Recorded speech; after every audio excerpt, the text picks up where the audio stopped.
মঙ্গলবার কলকাতায় পালিত হলো শহীদ বিপ্লবী রাসবিহারী বসু ও বীর সাভারকরের জন্ম জয়ন্তী উদযাপন। 2022 সালে প্রতিষ্ঠিত হলো সারা ভারত নেতাজি সুভাষ জনকল্যাণ মঞ্চ। গত 3 বছর ধরে তারা এই জন্ম জয়ন্তী উৎসব পালন করে আসছে। আজ 28শে মে দুপুর 2টোর সময় কলকাতার সূর্যসেন স্ট্রিটে ত্রিপুরা হিতসাধিনী সভাগৃহে আড়ম্বরের সঙ্গে পালন করে এই জন্ম জয়ন্তী উৎসব। ওই উৎসবে উপস্থিত ছিলেন বহু বিশিষ্ট মানুষ। সকলেই দুই দেশপ্রেমী বিপ্লবকে শ্রদ্ধা জানান। ওই মঞ্চ থেকে বিশ্বজিৎ বসু বলেন, নতুন প্রজন্মের সামনে ভারতের প্রকৃত ইতিহাসকে তুলে ধরতে হবে। তারা যে সমস্ত ইংলিশ মিডিয়াম স্কুলে পড়ে সেখান থেকে ভারতের স্বাধীনতার প্রকৃত ইতিহাস তারা জানতে পারবে না। ভারতের স্বাধীনতার জন্য বাংলা ও পাঞ্জাবের অবদান ছিল সবচেয়ে বেশি। ব্রিটিশরা এই দুই প্রদেশকে ভয় পেয়েছিল বলেই বাংলা ও পাঞ্জাবকে খণ্ডিত করে স্বাধীনতা দিয়ে গেছে, কিন্তু প্রকৃত স্বাধীনতা আমরা পাইনি। যাদের হাতে দেশ রক্ষার দায়িত্ব থাকা উচিত ছিল তারা পেছনে চলে গেছে। তাই আমরা দেশের হারিয়ে যাওয়া গৌরবকে ফিরিয়ে আনার জন্যই নতুন করে লড়াই শুরু করেছি।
সত্যি কথা বলতে কি, বিপ্লবীদের জীবনী নিয়ে, বিপ্লবীদের জীবন গাথা আজকের প্রজন্ম জানেই না। কেননা বেশিরভাগ ছেলেমেয়েরা ইংলিশ মিডিয়াম স্কুলে পড়ে।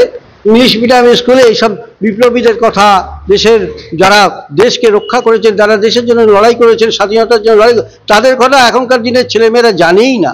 যার জন্যে যখন জিজ্ঞেস করা হয়, হ্যাঁ রে জানিস বিদ্যাসাগরকে? হ্যাঁ, হু ইজ বিদ্যাসাগর? যখন স্বামী বিবেকানন্দ কি, যে বিবেকানন্দ কি জানিস? সে কি, হু ইজ বিবেকানন্দ? স্বামী। এখনকার শিক্ষা ব্যবস্থা এমন হয়ে গেছে, মানে যাকে বলা হয় দেশদ্রোহী শিক্ষা ব্যবস্থা। আমাদের দেশে যারা সত্যিকারের স্বাধীনতা এনেছেন তাদের হাতে যদি রাষ্ট্র ক্ষমতা যায়, আমার মনে হয় ভারতবর্ষের ইতিহাস নতুন করে লেখা হবে। ভারতবাসীর নতুন ইতিহাস জানতে পেরে ভারতবর্ষকে নতুন পথ দেখাবে। সেই জন্যই আমাদের এই সর্বভারতীয় নেতাজি সুভাষ জনকল্যাণ মঞ্চ গঠন করা হয়েছে। গত 2022 সালে আমরা প্রথম প্রতিষ্ঠা করি আমাদের মানে সর্বভারতীয় নেতাজি সুভাষ জনকল্যাণ মঞ্চ।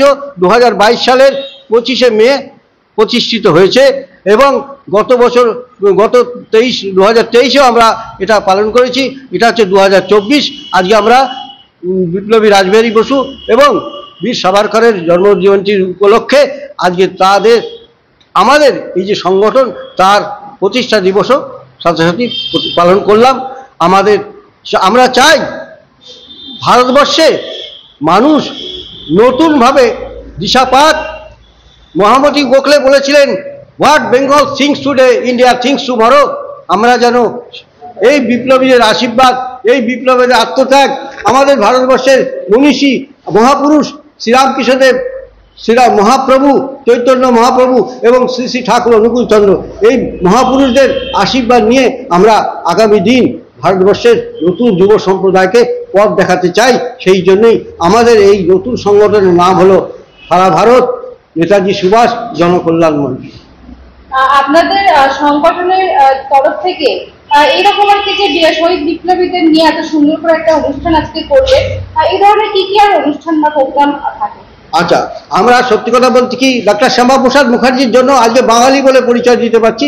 আজকে তিনি না থাকলে এই বাংলা আজ আমরা পেতাম না। পুরো বাংলায় পাকিস্তানে দেওয়ার প্ল্যান করেছিল ব্রিটিশরা, কেননা ব্রিটিশদের মেরেছিল। স্বাধীনতার জন্য যে সমস্ত ভারতবাসী তাদের বিরুদ্ধে বিরোধিতা করেছিল, যারা লড়াই করেছিল, তার মধ্যে বাঙালি এবং পাঞ্জাবির অবদান অনস্বীকার্য।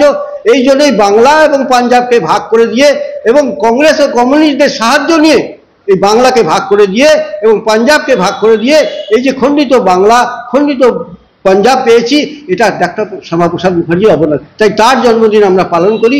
কৃতজ্ঞতা, আমাদের এই কৃতজ্ঞতা বোধ আছে আমাদের। আর এই যে স্বাধীনতা ভোগ করছি, এত স্বাধীনতা, আজকে বোম্বেতে নৌসেনা বিদ্রোহ না হলে নেতাজি সুভাষচন্দ্র বসু ব্রিটিশদের মারতে মারতে যখন বর্ডারে এসে গেলেন, বর্ডারে যখন আজাদিন ফৌজ দিয়ে দাঁড়িয়ে আছেন, তখন নৌসেনা বিদ্রোহ হয়ে গেল। নৌসেনা বিদ্রোহের ফলে বহু নেভি অফিসার সমুদ্রের তলে তাদেরকে খুন করে ডুবিয়ে দেওয়া হলো। ব্রিটিশ অফিসাররা আর কেউ থাকতে চাইল না ভারতবর্ষে। ইন্ডিয়ান এয়ারফোর্স এবং ইন্ডিয়ান কি বলে আর্মিতে বিদ্রোহ হওয়ার সম্ভাবনা দেখা দিল। ফলে ব্রিটিশ অফিসাররা বললো আমরা আর এখানে থাকবো না। তখন ব্রিটিশ বাধ্য হলো স্বাধীনতা দেবার কথা ঘোষণা করতে বাধ্য হলো। এবং আমাদের দুর্ভাগ্যের বিষয় 1946 সালে লাহোর, কলকাতা এবং নোয়াখালীতে বিদ্রোহ মানে অর্থাৎ দাঙ্গা লাগিয়ে, কৃত্রিম দাঙ্গা লাগিয়ে মুসলিম লীগের সাহায্য নিয়ে ব্রিটিশরা এই বাংলাকে এবং পাঞ্জাবকে ভাগ করে দিয়ে গেল। আমরা খণ্ডিত ভারত পেয়েছি। এই খণ্ডিত ভারতের যে ছিল প্রধানমন্ত্রী হলেন প্রথম লেডি মাউন্টব্যাটেনের সহায়তায় প্রধানমন্ত্রী হলেন জওহরলাল নেহেরু, অর্থাৎ অরিজিনাল নাম হচ্ছে জওহর আলী, সন অফ মোবারক আলী।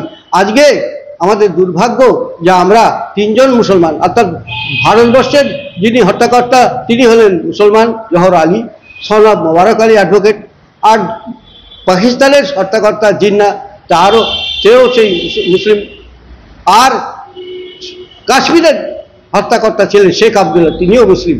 তাহলে ভারতবর্ষে ব্রিটিশরা তিনজন মুসলমানদের হাতে ভারতবর্ষকে ভাগ করে দিয়ে হিন্দু জাতিকে একটা ধ্বংস করার পরিকল্পনা করে গেলেন। আজকে আমরা সেই পরিকল্পনার শিকার হয়েছি। আমরা চাই আগামী দিন ভারতবর্ষে সত্যিকারের যারা দেশপ্রেমিক, যারা দেশের জন্য করেছেন, তারাই যেন ভারতবর্ষের রাষ্ট্র ক্ষমতায় আসে এবং আগামী দিন নতুন ভারতবর্ষ তৈরি হবে। এই কথা বলে আমি আমার বক্তব্য শেষ করলাম। আমার নাম বিশ্বজিৎ বোস। আমি একটা সরকারি অফিসের হেড অ্যাসিস্ট্যান্ট ছিলাম। এই পশ্চিমবাংলায় যত মিউনিসিপ্যালিটি আছে তার হেড অফিসে।